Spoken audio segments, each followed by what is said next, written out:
Going on, fight fans? Welcome back to another episode of Bourbon and Boxing. This is episode 12, and I am your host, Jeff. Man, we're going to jump into the reactions of the fight from last week and the fights this week, man. I was going to do my episode yesterday where I usually break down the fights for this week coming up, but I got a little distracted with, well, of course, it's bourbon and my wife. So, you know, the saying bourbon and women, well, it mixes. I'm not going to say it doesn't mix. It definitely mixes very well together. But, anyways, man, there was a lot of fights. I was going to jump in after work and immediately do the episode, but nobody wants to get drunk at 3 o'clock in that freaking afternoon. So I thought, well, I'll wait till after the Eubank and Smith fight, and then I'll just kind of give my reaction to those, man. Uh, Thank you guys for joining us today. What we're drinking on first. Well, first let's get to our sponsor, Brown Construction. Man, they are one of the top construction families in the area, Northern Kentucky, Cincinnati area. Any of your construction needs done, remodeling needs done, hit up Brown Construction. I'll drop that info at the end of the show for you guys to have for any of your construction needs. But let's go into what we're drinking. Course, this is bourbon and boxing, baby. So we're going to talk our bourbon, which is Four Roses. Now, this was a nice little new bottle yesterday. I started my show out, of course, big dumb dumb me. I didn't check my storage, had a couple other recordings on there, had to delete those because it stopped me right in the middle of recording.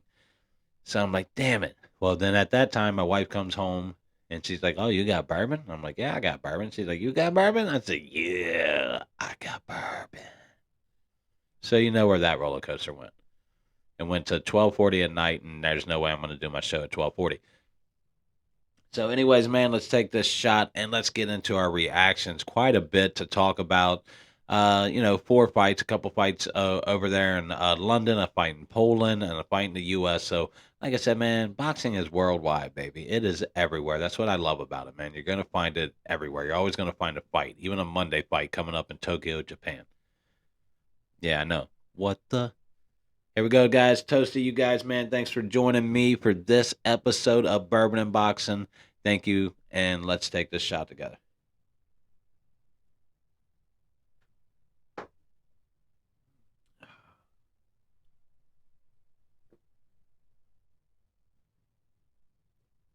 All right, man. Tell you what,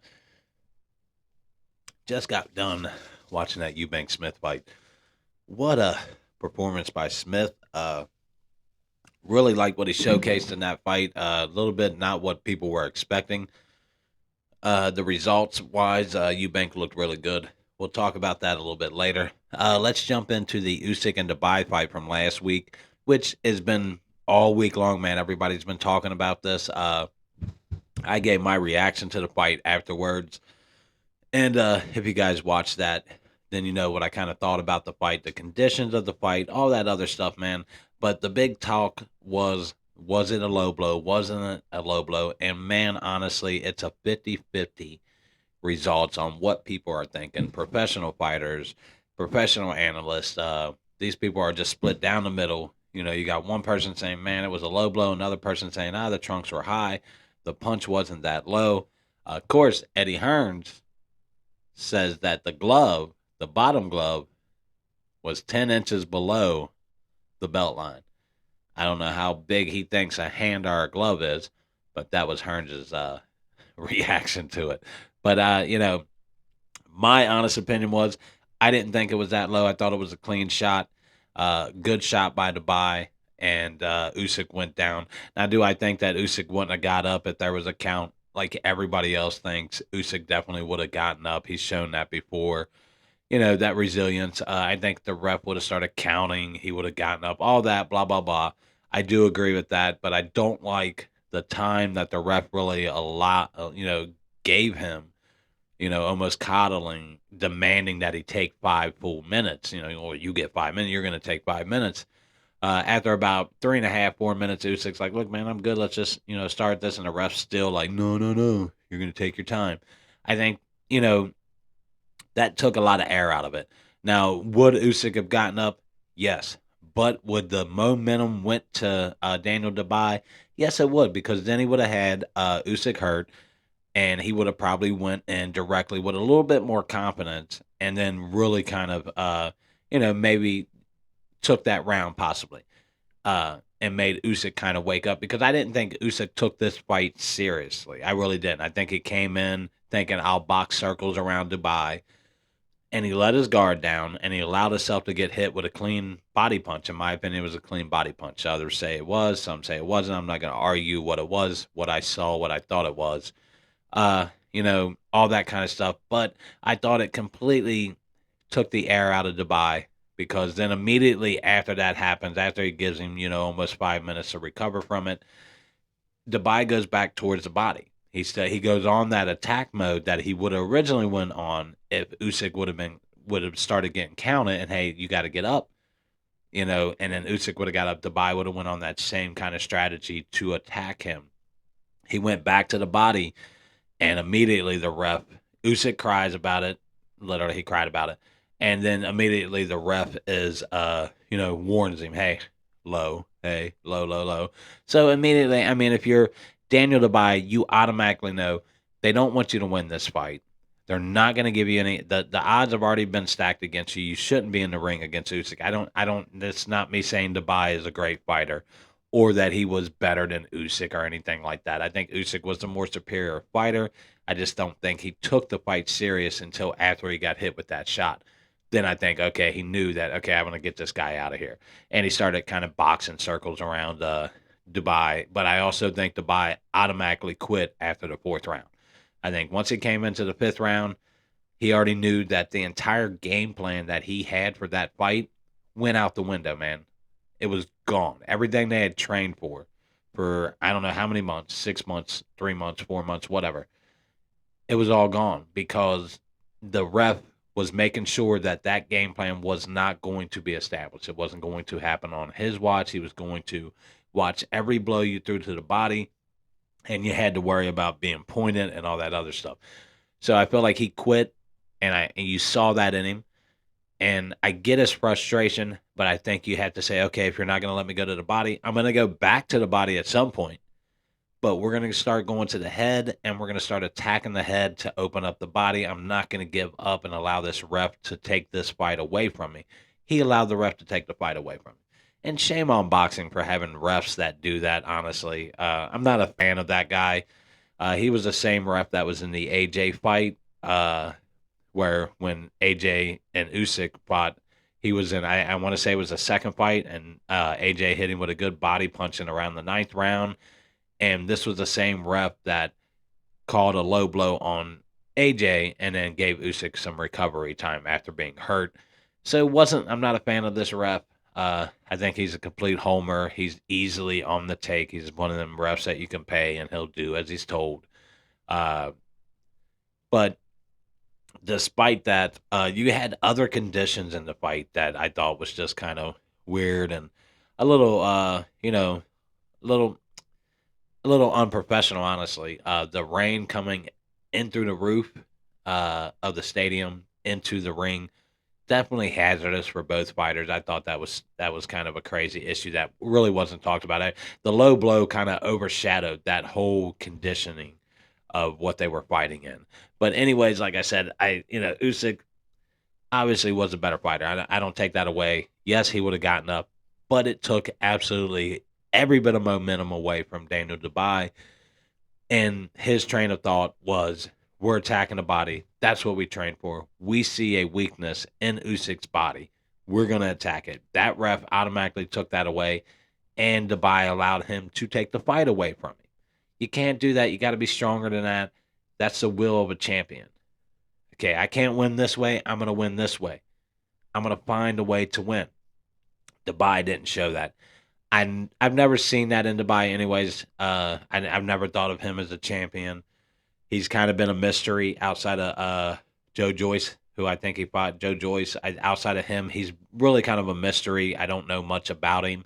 But what I watched in there, yeah, he's not a real agile fighter. He's not on a Usyk level. He's not on a Fury level. He's not on a Wilder level. He may not even be on Zhang's level. And, so I just not that impressed with Dubai, but you can't quit. regardless. If you're going to win or lose that fight, you got to go out fighting hard. And I don't feel like he did. I feel like he quit once he saw that, hey, they took his game plan away, and he allowed the ref to take that fight away from him. But anyways, man, my opinion wasn't that low of a blow. Doesn't matter. Usyk would have won regardless, in my opinion. He would have gotten up if the count would have persisted. He would have gotten up, and he would have continued that fight. I think he would have still won the same in the same demeanor. But that's moving us on. I didn't. I'm trying to think. Did I watch much of the undercard of that Usyk fight? I felt like ESPN was on some weird shit, man. They were showing like a fight like every 30 minutes or some shit. It was weird. But I waited. I got done with that fight, and then I went into the Usyk fight, which had a pretty good undercard on it. I got to see Abdullah Mason fight a guy. I want to get into what Tim Bradley said that nobody's talking about, and it absolutely shocked me. I was blown away by it. I mean, I don't know how nobody's talking about this shit. He literally he stated that basically the guy that was in there with Abdullah Mason. Now, the last time Abdullah Mason fought, I absolutely bitched about Top Rank putting in a cab driver against him. So I said, man, let's see what they do now. Because my biggest fault with Top Rank is they do not challenge their fucking guys, man. They don't. That's a fact. Go look at how much they try to pad their guys' records to make them out to be more than what they are when they're not challenging them. And like I said, Bourbon Burbs, my bad. But brought to you by Bourbon Burbs. Yeah. But anyways, like I said, I feel like Top Rank doesn't, when you're padding a guy's record, you don't do that guy any good whatsoever. You take, for example, this Big Baby Anderson fight against Reduco, whatever his name, Ridiculouso. That's what we should call him. Ridiculouso. Because his record, I mean, to hear the announcers try to convince you and me that, hey, this guy, oh, he's a tough guy. Look at all these guys he fought. They showed like 6 guys, like who they consider top guys or who they were tough fights. And he had lost every single one of those fights. So I'm like, what the hell are you showing me? That he's not that good? Because that's what I see right now. You just showed me 6 straight fights this guy lost against who you consider top. Huey Fury, whatever. Yeah, that guy. Him. You got him on that, and you're trying to convince me that, hey, man, this is a tough fight for Big Baby Anderson. It wasn't. It was a step back for Big Baby Anderson. And before I get into that, let me jump back to what I was talking about with Abdullah Mason. I love Abdullah Mason. He looks like he's got all the talent, all the skill. But when you hear Tim Bradley say shit like, well, I'm trying to think of his opponent. I can't think of his opponent's name. But he basically said, hey, this guy knows what he's here for. I mean, word for word, this guy knows what he's here for. He's not here to win this fight. He's here just to do enough to test Abdullah Mason. He knows what his job is. That is word for word what fucking Tim Bradley said.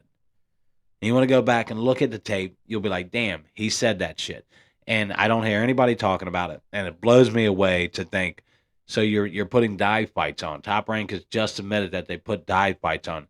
We're going to put a guy in there who we don't want you to win. We want you to come in and challenge our guy, but don't you beat him. That's not what you're here for. That's not the shit that develops guys, man.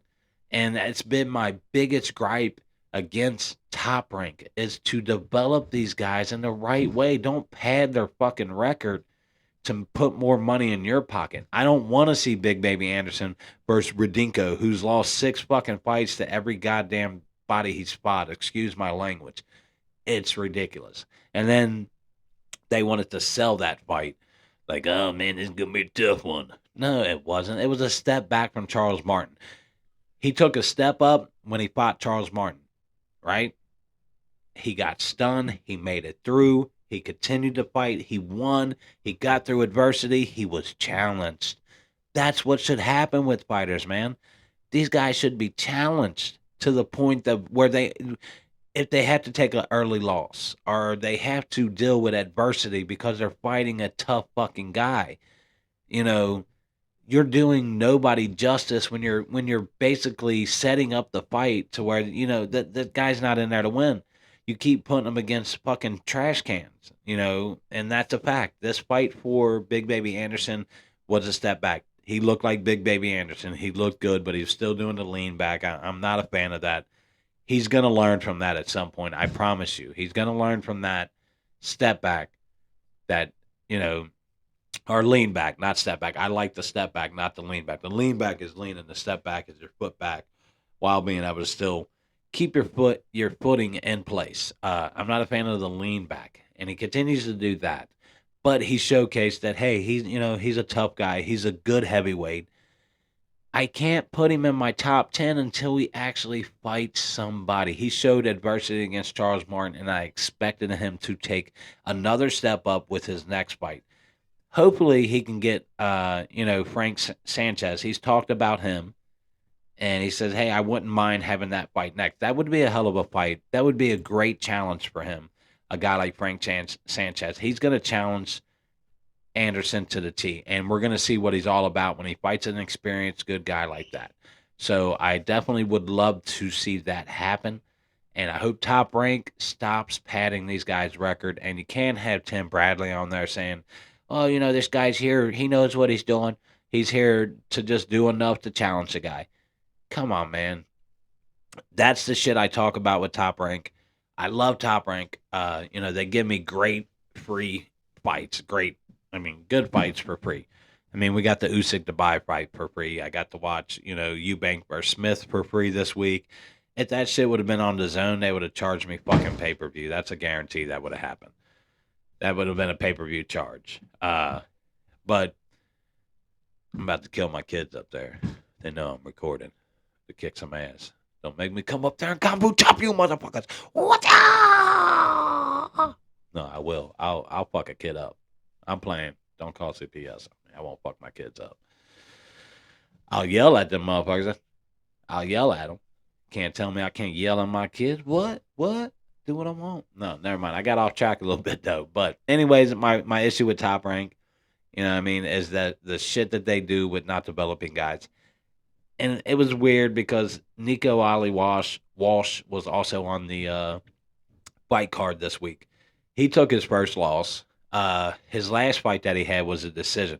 Now I told you guys I've seen absolutely no development in Nico, none at all. From his third fight up, nothing about him has changed. He still relies on that big right hand. Doesn't have a lot of technique. Doesn't move enough sometimes, in my opinion. He gets stagnated, stays in place too much, takes too many big hits. And he took his first loss this week and kind of resolved to that, him not developing. And I think, the thing is with Top Rank, I think the guys that they see the talent, true talent in, they will develop those guys and they will pad their record for them. Guys like Nico Ali Walsh, who they were really only using for his name, Ali, his heritage, all the stuff that comes with him, being the grandson of Muhammad Ali, the GOAT. He was a cash cow for them. I think he would be best to leave Top Rank. He would be best to leave Top Rank, pursue, Showtime, those guys are, Matchroom, a company that's going to develop him. As much as I'm against the zone, and I'm not against the zone, I just feel like the zone shouldn't be charging me $24.99 plus pay-per-view. Fucking assholes. So that's my issue with the zone. I like the fights that they put on. I like how they develop their fighters. They don't put them in against cab drivers.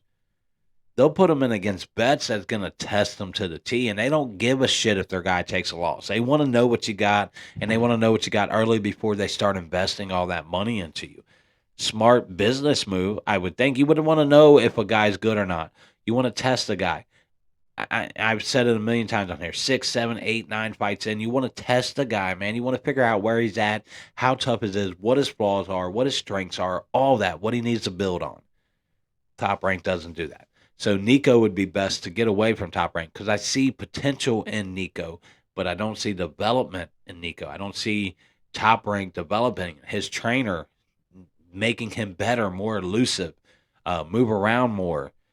He's kind of a big guy. He's got power. Use that power to your advantage, but also know how to set up that power. He just relies on it too much, and you can't rely on it. He's just hoping I knock a guy out with, before he can, knock me out. Because if it comes down to the decision, 90%, most of the time, I see him get outboxed in most of his fights. If he doesn't knock a guy out, then he gets outboxed most of the time. So that's what I see in Nico, and I think he needs to leave Top Rank and go get developed by somebody who's going to actually develop him as a fighter, or get a new trainer. One of the two, man. Maybe it's not Top Rank. Maybe it is his trainer. Okay. All right, man. I'm ready for another shot, guys. Really am. Ready to get this shot on. Keep talking boxing. You guys ready to keep talking boxing? See, they're ready to keep talking boxing. You hear that crowd? I got a whole crowd of motherfuckers here. Y'all see them? Y'all see them? The ghost. Oh, shit now. No, I'm playing, guys. All right, we're going to take another shot because this show's a lot funner when you got a buzz, I'll tell you that. But, man. Okay, of course, the Arthur fight. I won't get much into that fight. I didn't get to watch much of that fight. Lyndon Arthur versus Cerez. I want to guess his name. And Lyndon Arthur got a 10th round TKO after getting knocked down, it looks like, in the 5th round. But he continued, and he showed adversity. This fight was canceled in March, rescheduled for now due to an injury to Cerez. But looks like Lyndon Arthur is shown potential, showed adversity. He got knocked down, got up, continued, and won the fight in the 10th round. So good for him. But let's move over to today's fight. I mean, going in to this fight, when it was announced that there was going to be a rematch, I favored Liam Smith because of his power. And there was something I saw in Eubank. Just, he didn't seem like himself. Maybe it was his trainer, Roy Jones. He did say that. Let's take a shot, and then we'll get more into that. We'll break down that fight for you. We're going to break it down.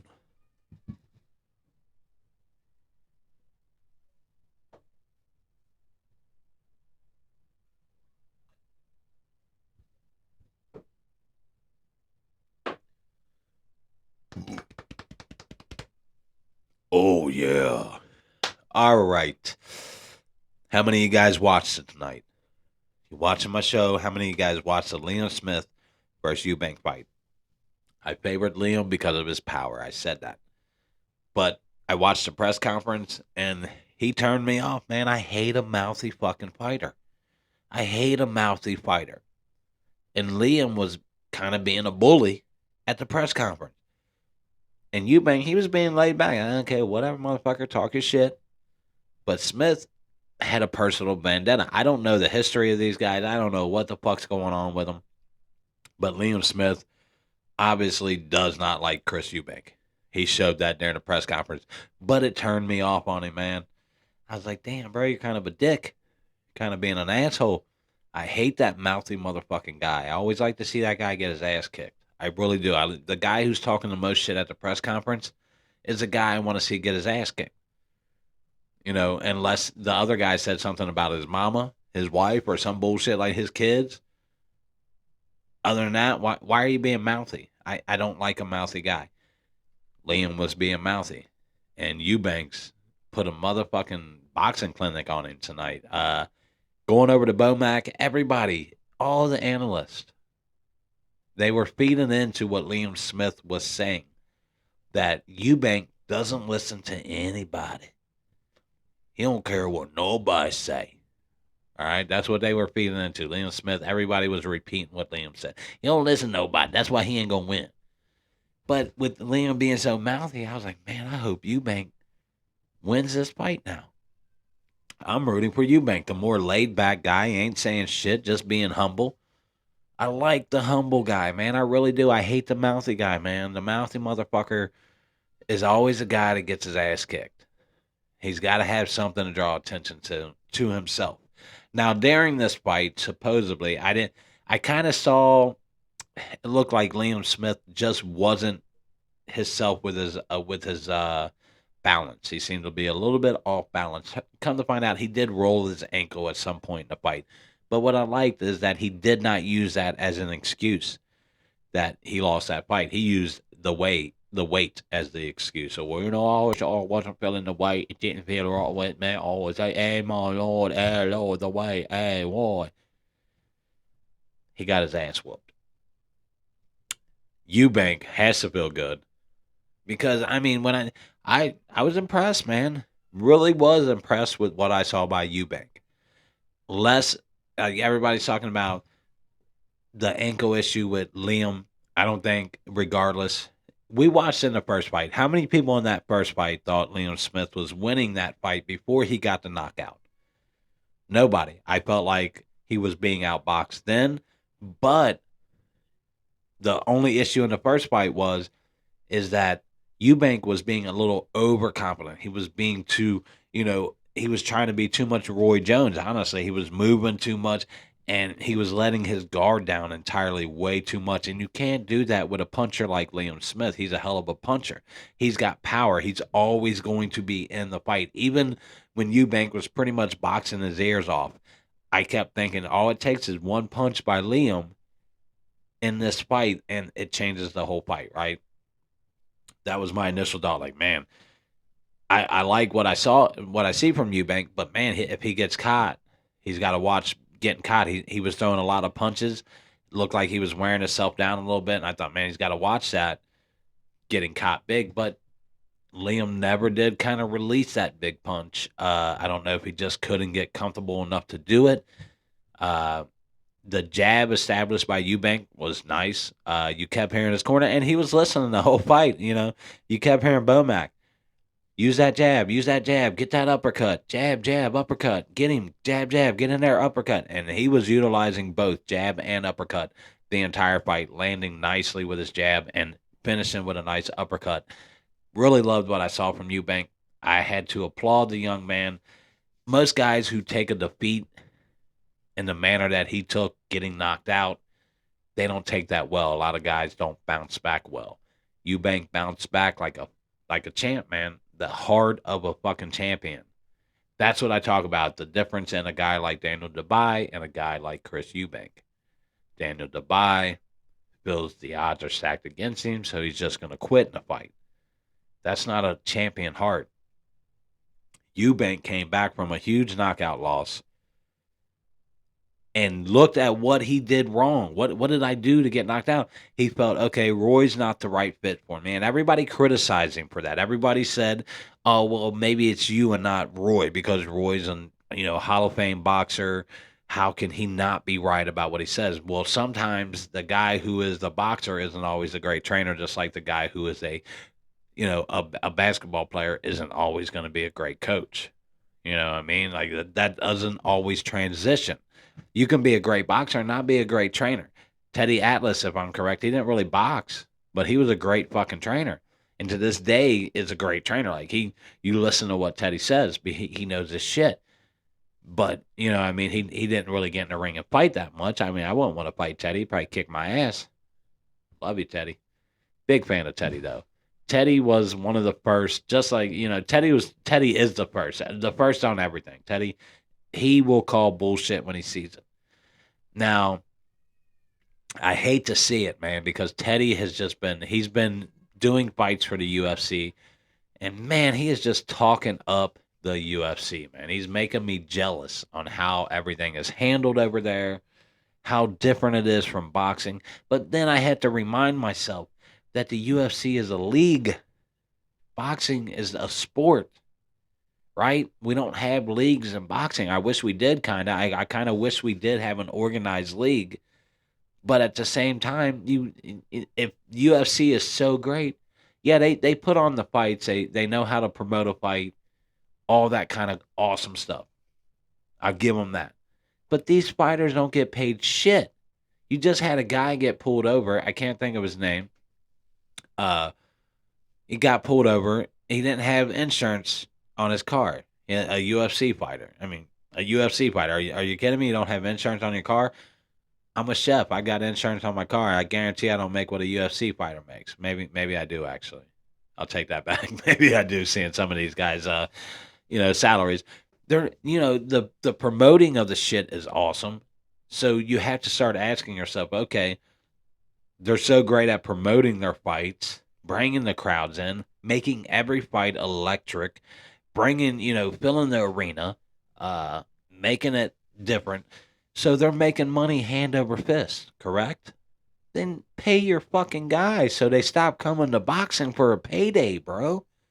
Seriously, Dana White, pay your fighters. I don't want to see them in boxing. I don't want to see fucking Sean O'Malley over here trying to fight Tank Davis. I don't want that, bro. I don't want Ngannou fighting Fury. I don't want that, bro. Pay your dude so that this doesn't happen. I mean, he talks you guys up. Teddy Atlas absolutely loves the UFC. He loves what they're doing there. He would love to see boxing do a lot of, but here's the difference, Teddy. You should know this as much as I do. You probably know it more than I do. The UFC is a league. MMA is the sport. Just like the NFL is a league. Major League Baseball is a league. The sport is baseball. The sport is football, right? Boxing is a sport. We don't have a league, right? Maybe that's what needs to happen in boxing. We need to make a league. It started here in the U.S. Start a pro boxing league, PBL, pro, and well, I might get mixed up with pro bowling. So PBX, called PB fucking X, pro boxing. PBX right there. Not Pro Boxing League, just Pro Boxing, PBX. Start a league. Sign all the top motherfucking talent. Get rid of these bullshit ass belts. Start organizing the sport of boxing. You know what I mean? But until you do that, it is what it is. It's never going to be. I mean, yes, is UFC promoting better? Are they putting on bigger events? Do they promote both fighters? Yes. Does boxing not do that? Does boxing kind of favor the bigger fighter, have who they want to win, promote that guy more? Yes. But these guys are getting paid more when it's all said and done. These bigger fights in boxing are getting paid more. And that's why the MMA guys want to come over. So, I love Teddy. And, man, I hate to see him be an advocate for the UFC. I have nothing against the UFC either, though. Don't take that as I hate the UFC. It's a rivalry. It's really not, because the UFC only comes to boxing to get a payday. MMA fighters, they come not to UFC strictly, just MMA fighters. They come to boxing for a payday. I mean, and Nganou's looking at $8+ million for this fight coming up against Fury. How the fuck can anybody say don't do that? Yeah, I'm not gonna say don't do that. Uh, but I don't really want to see it. It's the same result every freaking time. And I don't want to see any active fighter who could be fighting another fighter for titles and actual meaning to the sport of boxing. I don't want to see that for any active fighter like Fury right now. I don't agree with it, but hey, it's his life. He's going to do what the fuck he wants to do. I'm just a spectator on the outside looking in. I don't have a say in that guy's life. I don't have a say in his career. I don't pay his bills. None of that other bullshit, man. That's what a lot of us got to realize. We can bitch and moan and complain about life and boxing and all this, misguidedness, or some of the things that boxers do and MMA mixing over. But at the end of the day, man, we don't pay any of these guys' bills. We don't have any say in their fucking life. So if they want to go make a payday in boxing, or they want to go make a payday elsewhere with a fight, then what the fuck, man? It sucks, but we just have to kind of deal with it as fans, because it seems to kind of be the norm at this time. And fans like it. They eat it up, because MMA fans, truly UFC fans, MMA fans, y'all always seem to think we got a chance. We gonna win this one. And Conway's being trained by Mike Tyson, and this is ludicrous, because Mike Tyson's gonna teach him how to knock Fury strictly out. It's probably not gonna happen, guys. Same result every time, man. I'm gonna take another shot with you guys, man. This is fun. I like doing this, man. I like doing it with a little bit more of a buzz, because it's a little bit funner. Yesterday I was pretty fucking buzzed, but then my wife came home and, it was Panoche Central. It was a Panoche party. She's like, "Where can I sit?" I was like, "Right here on my face." Sorry, sorry, guys. Got a little personal there. Oh shit, they love it. They love me. They really love me. Anyways, motherfuckers, let's take another shot. We're going to talk a little bit of boxing news. Not a whole lot that I have. Uh, of course, we got a big lightweight fight. Mandatory was just announced. So, hey, let's talk about that. If that fight happens, it's a banger, baby. Let's take this shot, guys. Down to 2.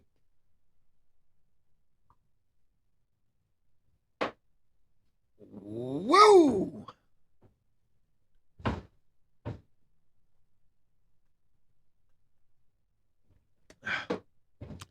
Is it fucked up? And I got bourbon on my thumb, and I kind of want to suck that shit off. What else are you gonna do with it? Just wipe it on your pants? That's a waste of fucking bourbon, bro. I pay for that shit. Don't judge me, motherfucker.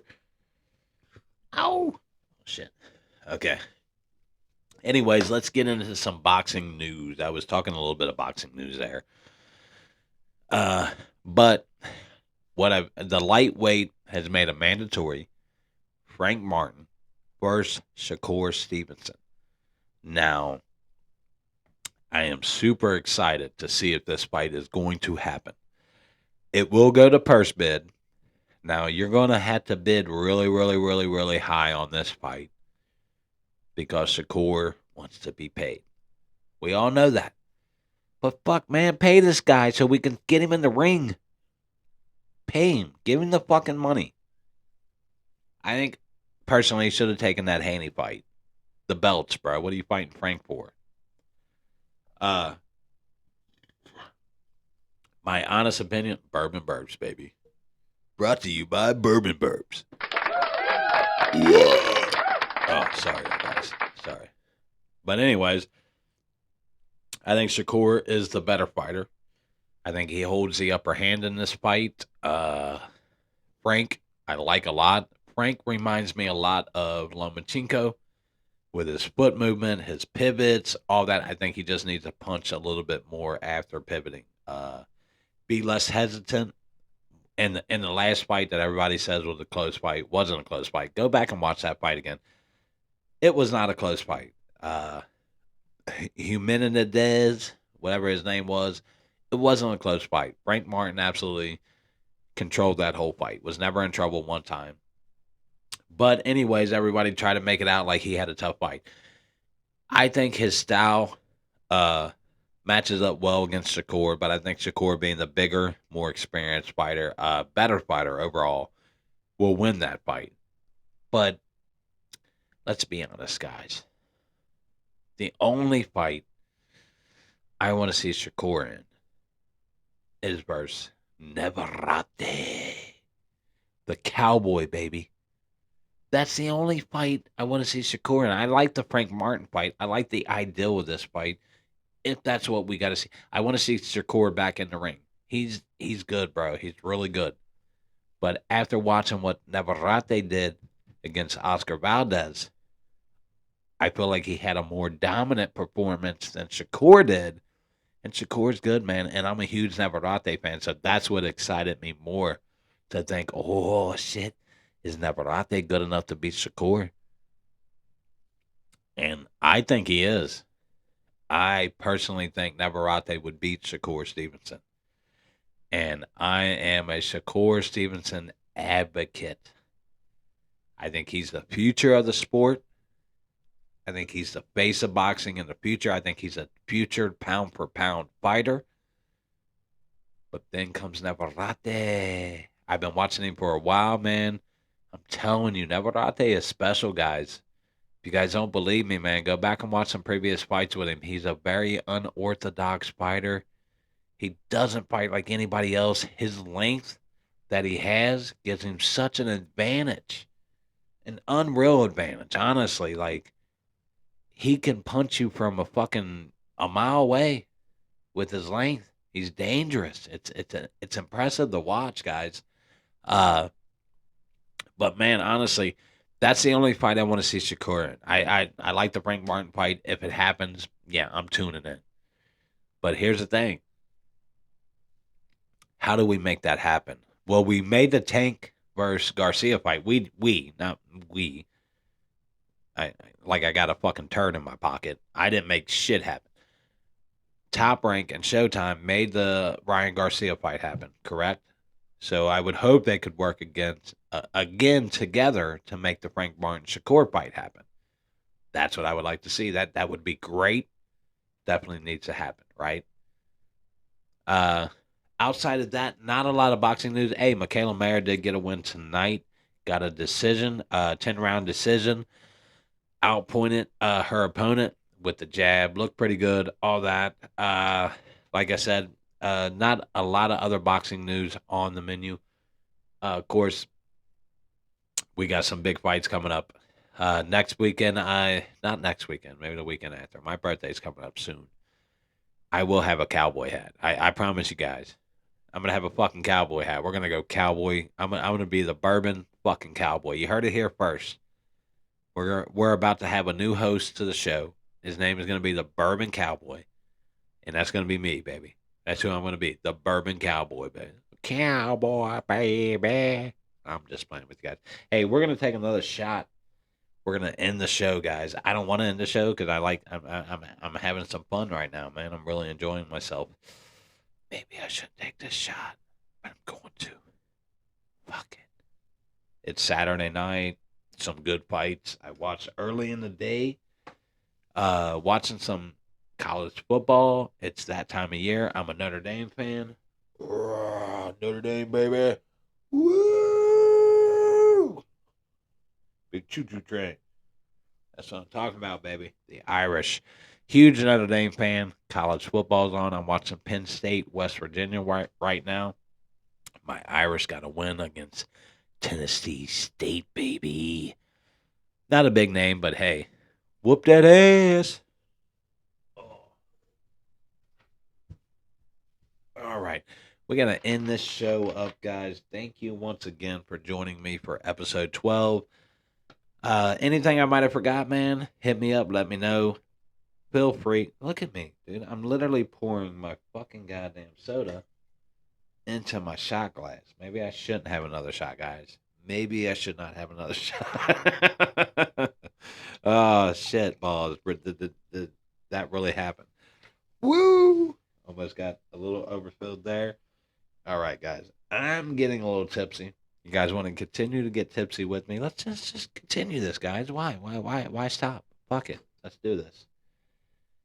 If I hit my hat on this goddamn microphone one more time, it's gonna be an issue. But anyways, guys, man, thanks once again for joining me on another episode of Bourbon and Boxing Baby, episode 12. We're gonna call this one Tipsy. Because we are drinking the fuck out of this motherfucking Four Roses. And we are talking some massive boxing. Can't get it better than that, man. Boxing and bourbon. That's why we call it boxing and bourbon, guys. Take a shot. But like I said, guys, man, this was a fun episode, man. I had some fun on here. Like I said yesterday, I got a lot of panocha.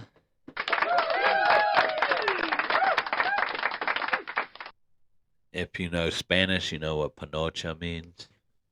If you don't know Spanish, well, look it up. I don't want to say it. I guess, can I say pussy on here? I got a lot of pussy last night. Panocha. I don't know. I'm about to get banned from YouTube for saying words I shouldn't say. I should probably block that word out. That's a pretty strong word. But hey, we're men. What do we love?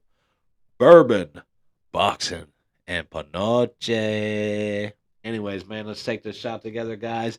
Let's call this show a wrap, man. Episode 12, Bourbon and Boxing. I am your host, Jeff. Thank you for joining me. As always, thank you to all my subscribers. Uh, Thank you to anybody who likes my videos. Feel free to interact with me in comments. I will respond. I will debate boxing with you all day, every day, man. That's what I love. I love boxing. I don't just do the show just to fucking do it. You know what I mean? I am an avid boxing loving motherfucker, man. And let's get this shot and call this shit a day, babe. Thank you guys for joining me on another episode of Bourbon and Boxing, man. Have yourself a great day.